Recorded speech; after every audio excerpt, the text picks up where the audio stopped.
үй салып атып, подвал салсамбы, салбасамбы деп бітте арсар болып жүрбедім бе. Эмне үчүн дегенде, үйгө кетчи каражаттын жарымын подвал жеп салат. Көмүп салайын десең, бир соткаң 100 000 долларга чейин болуп атат шаарда. Жалка. Жок дегенде бир бөлмөсүн жасайынчы деп жасадым. Азыр көрсөтөйүн. Бул жер топка, өйдө чыкчу тепкичтин астына эле жайгаштырып койдум. Көп деле орун алган жок да. Баары эле ушунча жерди казасың, куясың. Бир 30-40 сантиметр тереңирээк, кененирээк казып сал, куюп сал. Подвал даяр. Жеңилирээк болсун деп пластик эшикти коюп салдым. Подвалдын ичи китептерим өзүнүн ордун тапты окшойт. Мояка стол столешница коюп салсак, бирдеме сирдеме жасап отурганга даяр. Эшикте кандай гана күн ысып кайнап атат. Мияка кирип келсең карачы. Салкын сонунда.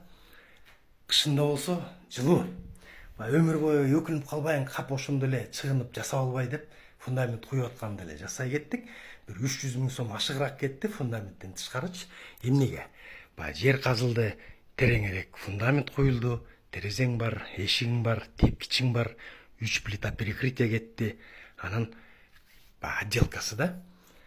Азыр эми ушунун үзүрүн көрүп атабыз. Жакшы идеялар ушактан пайда болот. Мелановский клапанды ушактан ойлоп чыгарып, ушактан жасап атам. Ушу жерден байланышка чыгып турабыз.